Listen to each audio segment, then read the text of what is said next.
خلق الإنسان علمه البيان.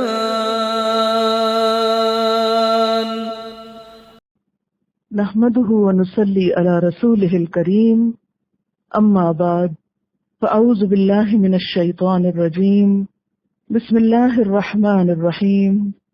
رب اشرح لي صدري ويسر لي أمري واحلل عقدة من لساني يفقهوا قولي.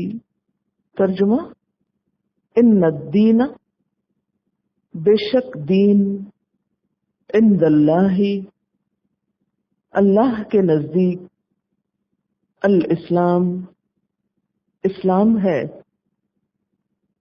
وما اختلف، اور نہیں اختلاف کیا، الذین، ان لوگوں نے، اوتوا الکتاب، جو دیے گئے کتاب، الا، مگر، من بعد ما، اس کے بعد جو، جاءہم، آ گیا ان کے پاس، العلم، علم، بغین، ضد کی وجہ سے، زیادتی کرنے کے لیے، سرکشی کی وجہ سے، بینہم، آپس میں، ومن یکفر، اور جو کوئی کفر کرے گا، بآیات اللہ، ساتھ اللہ کی آیات کے، فإن اللہ، تو بے شک اللہ تعالی، سریع الحساب، جلد لینے والا ہے حساب. فإن، پھر اگر، حاجوک، وہ جھگڑا کرے آپ سے، فقل، تو کہہ دیجئے، اسلمت، میں نے سپرد کر دی، وجہیہ، اپنی ذات، اپنا چہرہ، للہ، اللہ کے لیے، ومن، اور جس نے، اتبعنی، پیروی کی میری، وقل، اور کہہ دیجئے، للذین، ان لوگوں کے لیے، اوتوا الکتاب، جو دیے گئے کتاب، والامیین، اور امی لوگوں کو،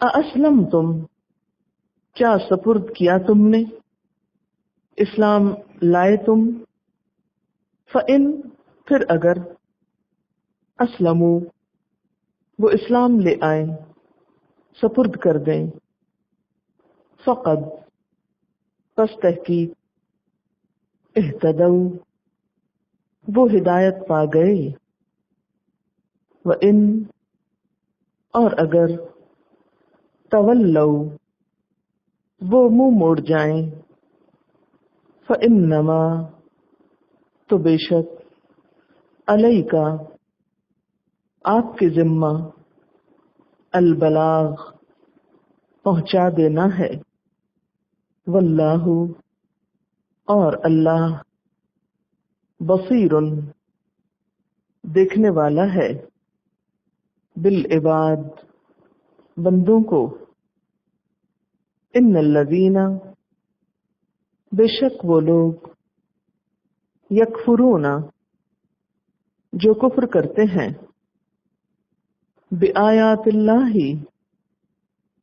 ساتھ اللہ کی آیات کے، ویقتلون، اور وہ قتل کر دیتے ہیں، النبیین، نبیوں کو، بغیر حق، بغیر حق کے، ناحق، ویقتلون، اور قتل کرتے ہیں، الذین، ان لوگوں کو، یأمرون، جو حکم دیتے ہیں، بالقسط، انصاف کا، من الناس لوگوں میں سے، فبشرہم تو خوشخبری دے دو ان کو،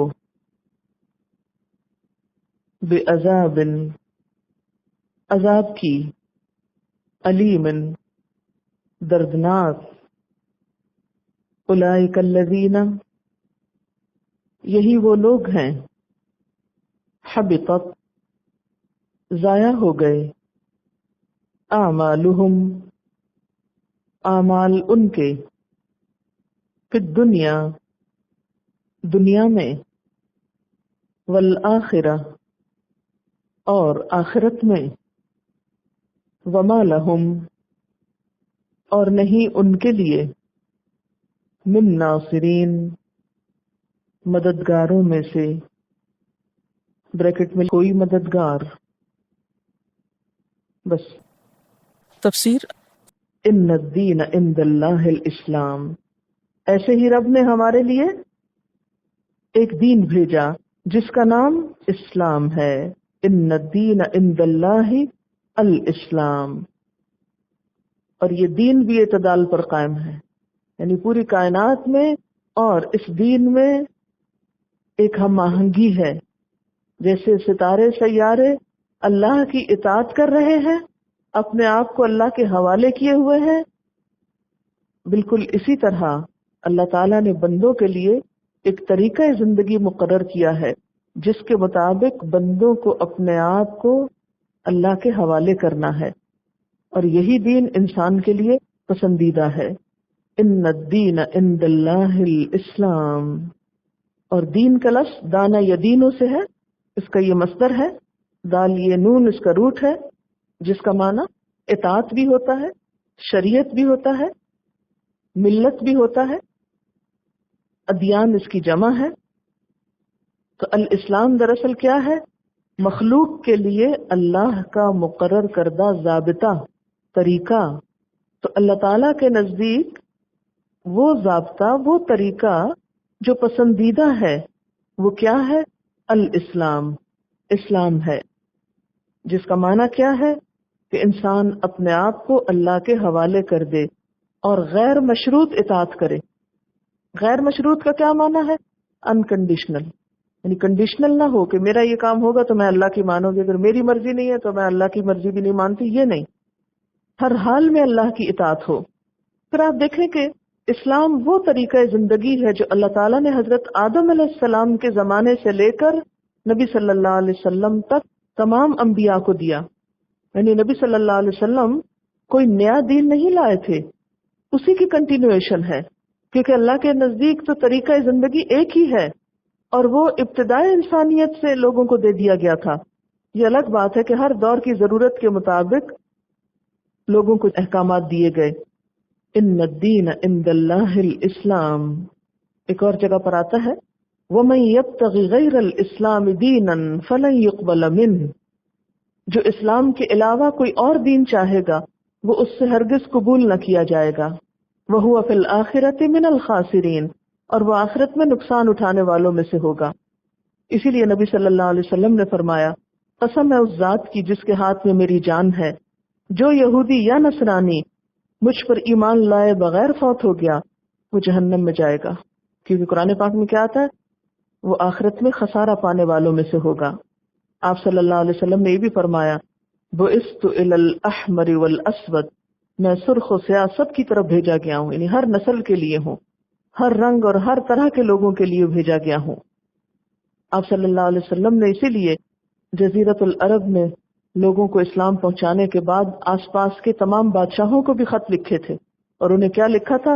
اسلم تسلم، اسلام لے آؤ گے تو سلامت رہو گے. تو ان الدین عند اللہ الاسلام، اللہ کے نزدیک دین اسلام ہی ہے.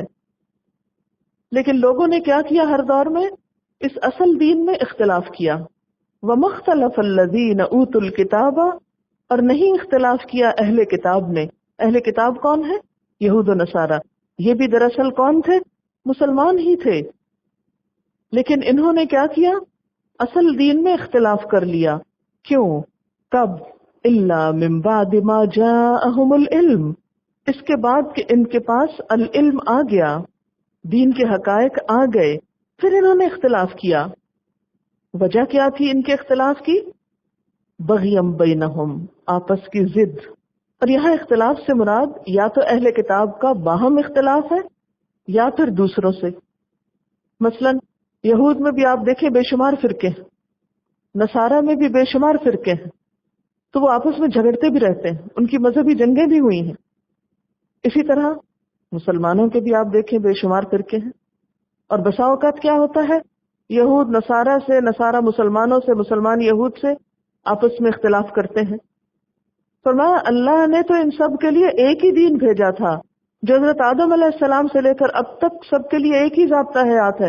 اس میں کیا ہے کہ سب کے سب اپنے آپ کو اللہ کے حوالے کرو، اللہ کی مرضی کے مطابق زندگی بسر کرو، اللہ کو اپنا مرکز عقیدت بناؤ. لیکن لوگوں نے کیا کیا؟ ادھر ادھر نکلنے لگے، اختلاف کیا، اصل سے ہٹ گئے. وجہ کیا تھی؟ اللہ کو چھوڑ کر، اللہ کی اطاعت چھوڑ کر، دین اسلام کو چھوڑ کر اور چیزوں کی طرف کیوں چلے گئے؟ بغیم بینہم، آپس کی ضد کی وجہ سے، ایک دوسرے کے جھگڑوں کی وجہ سے. یعنی اختلاف کی وجہ کیا تھی؟ ہر ایک اپنا جھنڈا سر بلند رکھنا چاہتا تھا، اپنی مرضی پہ چلنا چاہتا تھا، اپنے ذاتی اغراض اور مفادات کے لیے، اپنی اتھارٹی قائم کرنے کے لیے. اور جیسا کہ آپ جانتے ہیں کہ ان کے باہم اختلافات میں یہ تھا نا، وقالت الیہود لیست النصارى علی شیء وقالت النصارى لیست الیہود علی شیء. اس پر تفصیل سے گزشتہ آیات میں بات ہو چکی ہے. یہود کہتے تھے نصارہ کسی چیز پر نہیں، نصارہ کہتے یہود کسی چیز پر نہیں. ہر ایک اپنے آپ کو بڑی چیز سمجھتا تھا. اور آج مسلمانوں کا بھی یہی حال ہو چکا ہے. ہر گروہ والا خود کو بڑی چیز سمجھتا ہے اور دوسروں کو لیٹ ڈاؤن کرتا رہتا ہے، چھوٹی چھوٹی چیزیں چن کر ان کو گمراہ ثابت کرتا ہے. تو دین کے بڑے مفادات پیچھے چلے جاتے ہیں اور چھوٹی چھوٹی باتیں ان میں انسان حساس ہو کر ان کو بہت بڑا ایشو بنا کر آپس میں اختلافات کو ہوا دے کر گروہ بندیوں اور فرقوں کو جنم دیتا ہے. تو یہ رویہ پسندیدہ نہیں. اللہ تعالیٰ نے انسان کی نفسیات کو اور اختلاف کی بنیاد کو کھول کے رکھ دیا کہ اصل دین ٹکڑوں میں کیوں بٹ گیا، اصل دین کے اندر یہ سب کچھ کیوں پیدا ہوا، ایک دین کو ماننے والے گروہوں میں کیوں بٹ گئے. اللہ نے تو سب کا نام مسلمان رکھا تھا اور ان کے دین کا نام الاسلام رکھا تھا. لیکن آج آپ دیکھیں مسلمان ہونے پہ ہم میں سے کس کو فخر ہے؟ یہ کون اس پر راضی ہے کہ اسے صرف مسلمان کہا جائے؟ جب بھی کوئی مسلمان ہوتا ہے تو کیا پوچھا جاتا ہے؟ کون سے مسلمان ہو؟ تو کون سے کا کیا مطلب ہے؟ مسلمان تو مسلمان ہوتا ہے، مسلمان تو کون سا جون سا نہیں ہوتا. لیکن آج آپ دیکھیں کہ آپ میں سے ہر ایک کو اس چیز سے واسطہ پڑا ہوگا کہ تم کون سے مسلمان ہو، کون سا مسلک ہے، کون سا گروہ ہے، کون سا فرقہ ہے. جب دینی اداروں میں بھی ایڈمیشنز ہوتے ہیں اس وقت بھی پوچھا جاتا ہے کہ اچھا آپ بتائیے آپ کس مسلک سے تعلق رکھتے ہیں، کہاں سے آپ آئے. تو اس لیے کہ ہمارے ہاں تصور ہی نہیں ہے، یہ سوچا ہی نہیں جا سکتا. اس کو ایز اے فیکٹ تسلیم کر لیا گیا ہے کہ ہر مسلمان کا کسی فرقے سے تعلق ہونا ضروری. آپ خالی مسلمان نہیں رہ سکتے. اگر آپ خالی مسلمان ہیں تو آپ شاید مسلمان ہی نہیں، آپ گمراہ ہیں. وَمَن يَكْفُرْ بِآيَاتِ اللَّهِ، اور جو کوئی کفر کرے گا اللہ کی آیات سے، فَإِنَّ اللَّهَ سَرِيعُ الْحِسَابِ، تو بے شک اللہ جلد حساب لینے والا ہے. یعنی ہمیں فکر کس بات کی ہونی چاہیے کہ ہم اللہ تعالیٰ کی آیات، اس کے احکامات کو مان رہے ہیں یا نہیں. پکڑ اس بات پہ نہیں ہوگی کہ تم کسی خاص فرقے سے تھے یا نہیں، یہ تو نہیں کسی نے پوچھنا، یہ تو سوال نہیں ہونا. یہ ہونا ہے کہیں قبر میں یا حشر میں، منکر نکیر کے سوالات میں ہے کہ یہ سوال کس مسلک سے ہو. قیامت کے دن جب سوال کیے جائیں گے آپ سے، سب سے پہلے جن کے بغیر آگے آپ جا نہیں سکیں گے، اس میں بھی کوئی یہ سوال ہے کہ آپ کس فرقے سے تعلق رکھتے تھے، کون سے مسلک سے تھے. لیکن یہ ضرور پوچھا جائے گا کہ نماز پڑھی تھی یا نہیں، فرائض ادا کیے تھے یا نہیں، اللہ تعالیٰ کے احکامات مانے تھے یا نہیں. آپ کہیں گے ہمیں تو اتنا وقت ہی نہیں ملا تھا کہ ہم یہ جانیں کہ اللہ کے احکامات تھے کیا، اللہ کی آیات ہیں کیا. اس کی طرف ہے توجہ ہم مسلمانوں کی کہ ہم یہ جانیں کہ یہ قرآن کیا کہتا ہے. ہم اس میں تو بہت دلچسپی رکھتے ہیں کہ ہمارے فرقے اور ہمارے مسلک کی خصوصیات کیا ہیں اور کون سی دوسروں کے اندر نہیں ہے، ہم کہاں کہاں سے بڑے ہیں اور دوسرے کیسے کیسے چھوٹے ہیں. لمبی لسٹ بنا لیجئے جتنے بھی آج ہمارے ہاں لوگوں نے اپنے نام رکھے ہوئے، ان میں سے کوئی نام نبی صلی اللہ علیہ وسلم کے زمانے میں پایا جاتا تھا؟ کوئی نام نہیں تھا. یہ سب بعد کے نام ہیں. هو سماکم المسلمین، اس نے تمہارا نام مسلمان رکھا ہے. من قبل، پہلے بھی، وفی ھذا، اور اس دین میں بھی. یہ آگے سورۃ الحج کی آیات آئیں گی، آپ پڑھیں گے کہ اللہ نے ہم سب کا نام مسلمان رکھا اور ہمارے لیے دین اسلام پسند کیا، اور ہمارے لیے کیا چاہا کہ ہم اللہ تعالیٰ کے احکامات کو جانیں اور ان پر عمل کریں، اور اگر ان کا انکار کریں گے تو بڑی سخت پکڑ ہوگی. اس کی ہمیں فکر نہیں جس پہ پکڑ ہے، اور جن سوالوں کی کہیں پوچھ نہیں ان کے پیچھے ہم مرے جا رہے ہیں اور آپس میں لڑے جھگڑے جا رہے ہیں. فَإِنْ حَاجُّوكَ، پھر اگر یہ لوگ جھگڑا کریں تم سے. حاجو کون سا جھگڑا ہوتا ہے؟ حجت بازی، حجت بازی، مناظرہ بازی، بحث و تکرار. فَإِنْ حَاجُّوكَ، پھر اگر یہ جھگڑا کریں تم سے، حجتیں کریں تم سے، مناظرے کریں تم سے، تو آپ نے ان میں حصہ نہیں لینا. کیا کہنا ہے؟ فقل، بس اتنا کہنا ہے، اسلمت، میں نے سپرد کر دیا، وجہیہ، اپنی ذات کو، للہ، اللہ کے لیے، ومن اتبعنی، اور جو میری پیروی کرے گا. ان کا بھی دین بس یہی ہے کہ اپنے آپ کو اللہ کے حوالے کر دو. ہمیں اس سے زیادہ اور کچھ نہیں پتا. ہمیں کسی انسان کے حوالے نہیں خود کو کرنا، ہمیں کسی نام کے حوالے نہیں خود کو کرنا.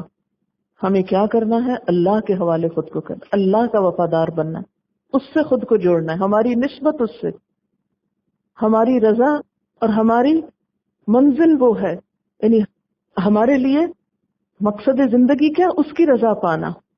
ہمیں پہنچنا کہاں ہے؟ اس تک، ہمیں اس کا قرب پانا ہے.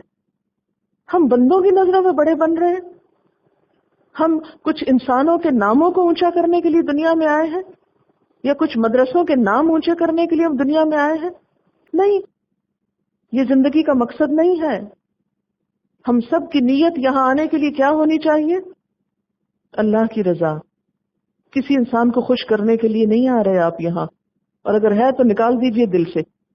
جب آپ صرف اللہ کے لیے سب کچھ کریں گے تو یہ عمل قبول ہوگا، اور اگر دوسروں کی خوشیاں بیچ میں شامل ہو گئی تو پھر گیا. تو نبی صلی اللہ علیہ وسلم کو یہود اور نصارہ نے قبول کیوں نہیں کیا تھا؟ کیوں نہیں قبول کیا تھا؟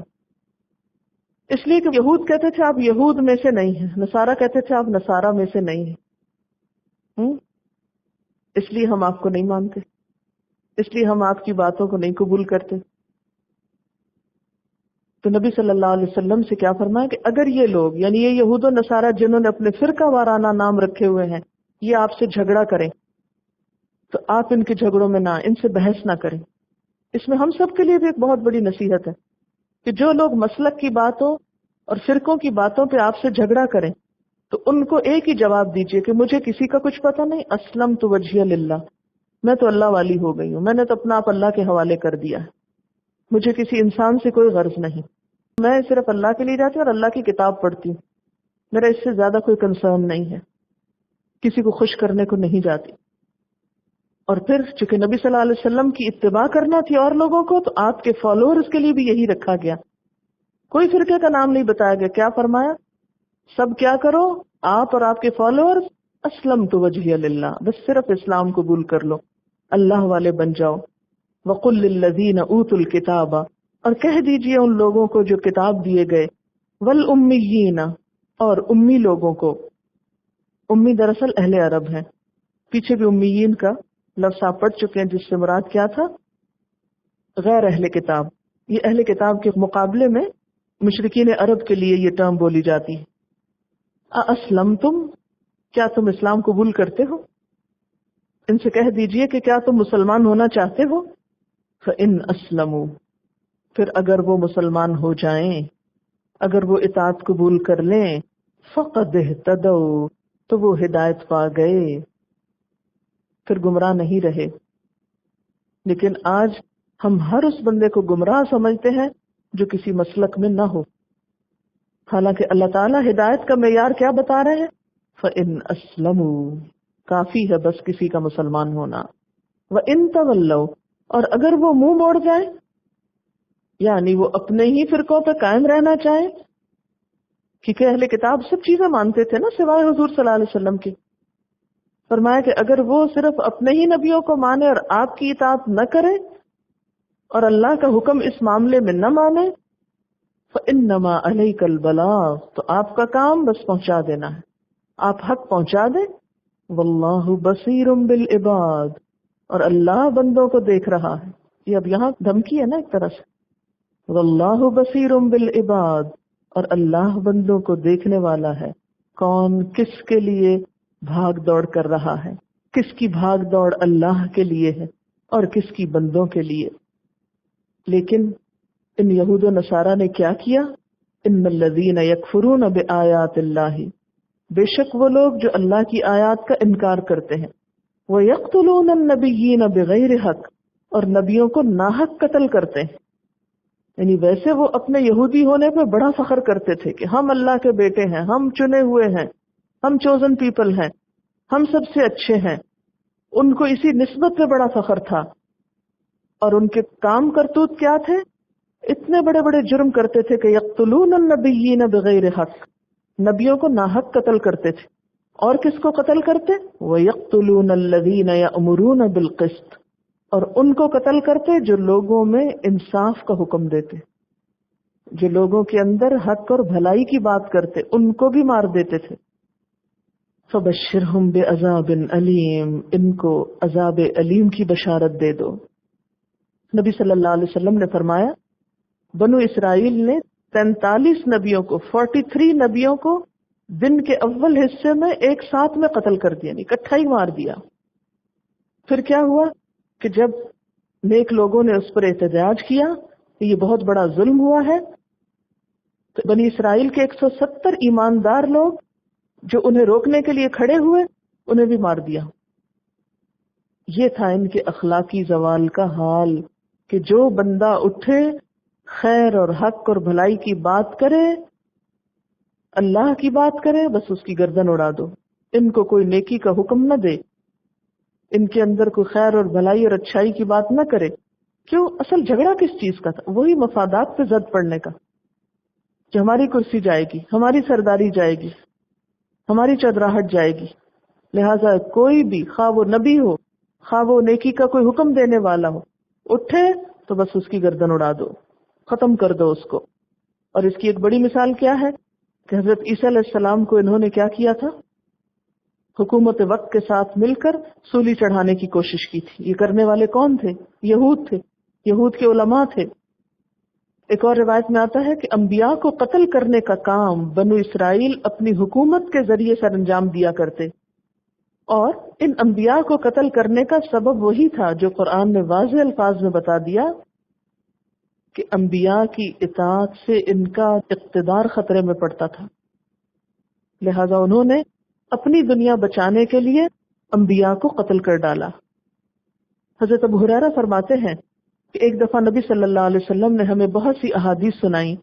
ان میں سے ایک یہ تھی کہ اس قوم پر اللہ کا غضب بھڑک اٹھتا ہے جو اللہ کے رسول کو قتل کریں، اور پھر اس کے ساتھ ساتھ ان لوگوں کو بھی قتل کرتے تھے جو کیا کرتے؟ لوگوں کو اچھی بات بتاتے تھے، انصاف، عدل، اعتدال کی بات، ایک بیلنس لائف گزارنے کی بات، ایکسٹریمزم سے نکال کر ایک اعتدال کے راستے پہ چلنے کی بات بتاتے تھے. ان کو بھی نہیں جینے دیتے تھے کہ ان کی بات تو بہت پاپولر ہو جائے گی، لوگوں کو اگر زندگی گزارنے کا ڈھنگ آ گیا تو پھر ہماری طرف توجہ کون کرے گا. تو بنی اسرائیل نے ان مصلحین کو جو عام لوگوں کے اندر سے اٹھے تھے اور لوگوں کی اصلاح چاہتے تھے ان کو بھی ختم کیا. حضرت ابو عبیدہ نے نبی صلی اللہ علیہ وسلم سے پوچھا کہ سب سے زیادہ سخت عذاب کسے ہوگا؟ آپ نے فرمایا اس شخص کو جو کسی نبی کو مار ڈالے، یا پھر اس شخص کو جو ایسے شخص کو مارے جو بھلائی کا بتانے والا اور برائی سے بچانے والا ہو. یعنی ایسے شخص کا قاتل سب سے زیادہ سخت عذاب میں ہوگا جو کسی نبی کو قتل کرے یا نیکی کا حکم دینے والے کو اور برائی سے روکنے والے کو. اولئک الذین، یہی وہ لوگ ہیں، حبطت اعمالہم، جن کے اعمال ضائع ہو گئے، ان کی ساری نیکیاں برباد ہو گئیں.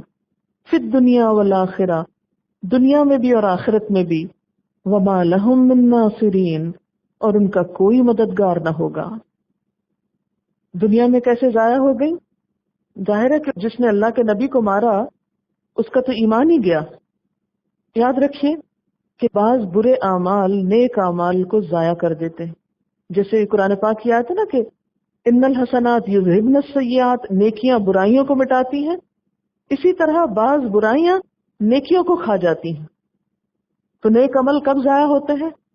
شرک کے ساتھ، کفر کے ساتھ، نیت کی خرابی کے ساتھ، یعنی ریاکاری کے ساتھ، یا پھر نیک عمل کم ہو اور برے عمل زیادہ، تو زیادہ برے عمل کم نیک اعمال کو بھی ختم کر دیتے ہیں۔ یہ کسی بھی چیز میں اگر اچھی چیز کی مقدار یا اس کا پورشن کم ہو اور خراب چیز کا زیادہ ہو، مثلا آپ ایک سیب کھا رہے ہیں، کھاتے کھاتے آپ نے دیکھا کہ اس میں ایک طرف تھوڑا سا داغ ہے، لیکن اس داغ نے پورے سیب کے ٹیکسچر کو یا اس کا جو ٹیسٹ ہے اسے خراب نہیں کیا، تو آپ اتنا حصہ کاٹ کے پھینک دیتے ہیں، باقی سیب کھا لیتے ہیں۔ لیکن اگر کوئی سیب ایسا ہو کہ اس کا زیادہ حصہ گلا سڑا اور تھوڑا سا صاف ہو، تو کیا ہوتا ہے؟ وہ صاف حصہ بھی کڑوا ہو جاتا ہے، تو وہ سارے کے سارے کو برباد کر دیتا ہے۔ اسی طرح بی کیئرفل، اگر کہیں تھوڑی تھوڑی نیکی کی اور بڑے بڑے گناہ ساتھ کر لیے تو ان چھوٹی نیکیوں کو بڑی برائیاں کھا جائیں گی۔ اس لیے انسان کی دوڑ اس میں ہونی چاہیے کہ نیکیوں کی کثرت ہو اور برائیوں کی کمی ہو، تاکہ نیکیاں برائیوں پہ غالب آ جائیں۔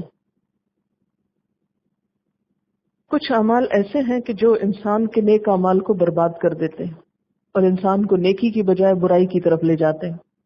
ان میں سب سے پہلے غصہ ہے۔ غصہ انسان کی عقل پہ پردہ ڈال دیتا ہے۔ جب عقل کمزور ہوتی ہے تو پھر انسان کو برے اور بھلے کا کچھ فرق معلوم نہیں ہوتا، اچھے برے کا فرق معلوم نہیں ہوتا، بڑے چھوٹے کا فرق معلوم نہیں ہوتا۔ انسان کو یہ پتہ ہی نہیں چلتا کہ وہ کر کیا رہا ہے۔ انسان اپنے عمل کے بارے میں بھی بے خبر ہو جاتا ہے۔ نتیجہ کیا ہوتا ہے کہ انسان نیکی برباد، گناہ لازم کر بیٹھتا ہے۔ دوسری چیز حسد اور حرص۔ حسد کیا کرتا ہے؟ انسان کی نیکیوں کو جلا ڈالتا ہے، جیسے سوکھی لکڑی کو آگ کھا جاتی ہے۔ اور حرص کیا ہوتی ہے؟ لالچ۔ پھر اسی طرح انسان کی نیکیاں کم یا ختم ہوتی ہیں بہت زیادہ شکم پوری سے، بہت کھانے سے۔ یعنی کھانے کی محبت جو ہے وہ انسان کو آخرت سے غافل کر دیتی۔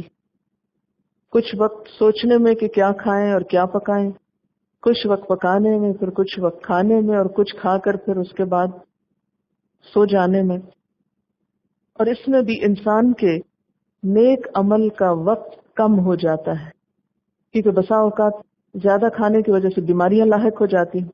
پھر آپ نہ نماز پڑھنے کے لائق ہیں، نہ روزہ رکھنے کے لائق ہیں، نہ کسی کی خدمت کے قابل ہیں، نہ کچھ اور کر سکتے ہیں۔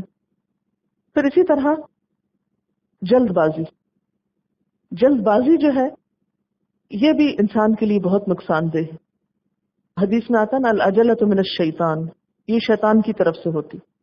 بعض اوقات آپ کسی کی بات پوری سنتے نہیں، پہلے ہی جواب دے دیتے ہیں، تو وہ کیا نتیجہ نکلتا ہے؟ یعنی غلط جواب ہوتا ہے۔ ہیسٹ میکس ویسٹ، جلدی کا کام شیطان کا۔ تو اس سے بھی کیا ہوتا ہے؟ مثلا کسی کی بات آپ نے سنی، ابھی سوچی نہیں، فوراً بول اٹھے، اب وہ جھوٹ نکل گیا منہ سے، یا کیا ہو گیا، کوئی ایسی بات نکل گئی جو نکلنی نہیں چاہیے تھی، کسی کا عیب کھل گیا۔ ایسے اعمال سے بھی انسان کی نیکیاں ضائع ہو جاتی ہیں۔ پھر اسی طرح مال و دولت کی محبت، یہ انسان کو دیوانہ کر دیتی ہے، اور اس کا زیادہ حاصل کرنا انسان کو نیکیوں سے دور کر دیتا ہے یا نیکیوں کو ضائع کرنے کا سبب بنتا ہے۔ مثلا مال کے لالچ میں حرام مال، اسے کھا کر نہ انسان کی نماز قبول ہوتی ہے، نہ دعا قبول ہوتی ہے، نہ صدقہ قبول ہوتا ہے، گئی نہ سب نیکیاں برباد، سب قربانیاں ختم۔ پھر اسی طرح خود غرضی اور بخل جو ہے۔ پھر مذہبی تعصب بھی انسان کی نیکیوں کو برباد کر دیتا ہے۔ امام غزالی فرماتے ہیں کہ شیطان کے لیے دل کے مضبوط قلعے تک پہنچنے کے لیے چور دروازہ مذہبی تعصب ہے. تعصب کا مطلب سمجھتے ہیں؟ یعنی ریلیجن میں پریجوڈس ہونا. میرا فرقہ، میری جماعت، میرا گروہ، میرا امام، میرا پیر، میرا استاد، میرا فلان، ان سب کی ایسی محبت کہ جو انسان کو دوسروں سے بے نیاز کر دے. امام غزالی کہتے ہیں کہ دل کے مضبوط قلعے تک شیطان کے پہنچنے کے لیے چور دروازہ مذہبی تعصب ہے، یعنی اپنے مسلک کے علاوہ دوسرے مسالک کے لوگوں کے لیے دل میں نفرت رکھنا، ہر وقت کینہ میں گھلتے رہنا، جھگڑے کی راہ تلاش کرتے پھرنا، دوسروں کو نظر حقارت سے دیکھنا. یہ مذہبی تعصب صرف گناہگاروں کو برباد نہیں کرتا بلکہ بڑے بڑے عبادت گزاروں کی عبادتوں کو بھی برباد کر کے رکھ دیتا ہے. حضرت حسن بصری فرماتے ہیں کہ ابلیس نے طرح طرح کے گناہوں میں امت محمدیہ کو ملوث کیا، پھر بھی ملعون کہتا ہے کہ اس امت کے لوگوں نے میری کمر توڑ ڈالی ہے. جب یہ گناہ کرتے ہیں تو فوراً استغفار کرتے ہیں اور اللہ سے گناہوں کی بخشش طلب کرتے ہیں. بالآخر شیطان نے مذہبی ہوائے نفس پیدا کر دی، مذہب کے نام پر گناہ ایجاد کر ڈالا. جس چیز کو آدمی مذہب سمجھ لے گا اس سے توبہ کیسے کرے گا، بلکہ الٹا اسے ثواب سمجھ کر انہماک اور دھڑلنے سے کرے گا. اس لیے اس گناہ پر اسے نہ ندامت ہوگی اور نہ وہ توبہ کرے گا، بے فکری سے اس دلدل میں دھستا چلا جائے گا. ایک نہ ایک دن وہ مذہبی منافرت دنیا میں اہل اسلام کو خانہ جنگی کے جہنم میں جھونک دے گی اور دنیا و آخرت کا خسارہ اس کا ثمر ہوگا. علامہ اقبال نے کہا تھا، شجر ہے فرقہ آرائی، تعصب ہے ثمر اس کا، یہ وہ پھل ہے کہ جنت سے نکلواتا ہے آدم کو. شجر ہے فرقہ آرائی، تعصب ہے ثمر اس کا، یعنی جہاں سے فرقے پھوٹتے ہیں، تعصبات پھوٹتے ہیں، اس سے پھر ایسے ایسے گناہ آتے ہیں کہ جن پہ انسان توبہ بھی نہیں کرتا اور وہ سمجھتا ہے کہ میں تو ایک مذہبی ضرورت پوری کر رہا ہوں نا. آپ دیکھیں کہ بہت سے لوگ جب دین والوں کو گمراہ کہتے ہیں تو وہ نیک نیتی سے کہہ رہے ہوتے ہیں نا. مثلا اگر آپ کسی کو گناہگار کہیں، کسی کو گمراہ کہیں تو آپ سمجھیں گے کہ میں بہت اس کا خیر خواہ ہوں، اور یہ سوچ کے جب آپ کہہ رہے ہوتے ہیں تو آپ تو نیکی سمجھ کے کہہ رہے ہیں سب کچھ. اس پہ توبہ کب کریں گے کہ واقعی اگر آپ نے غلطی کی؟ یہ سب سے بڑا شر ہے، اور اس میں ہماری اکثریت اس طرح خاموشی سے مبتلا ہو گئی ہے یا کر دی گئی ہے کہ اب یہ سب سے بڑی نیکی نظر آتی. ہم جہاں بیٹھتے ہیں دین والوں پہ کیچڑ اچھالنے لگتے ہیں. بدعتیں بھی ایسی ہوتی ہیں کہ جن کو انسان نیکی سمجھ کے کر رہا ہوتا ہے اور اس پر پھر توبہ بھی نہیں کر سکتا. تو اللہ تعالی ہم سب کو محفوظ رکھے. وآخر دعوانا ان الحمد للہ رب العالمین. سبحانک اللہم وبحمدک نشہد ان لا الہ الا انت نستغفرک ونتوب الیک. والسلام علیکم ورحمۃ اللہ وبرکاتہ. وآخر دعوانا ان الحمد للہ رب العالمین. سبحانک اللہم وبحمدک اشہد ان لا الہ الا انت نستغفرک ونتوب الیک. والسلام علیکم ورحمۃ اللہ وبرکاتہ.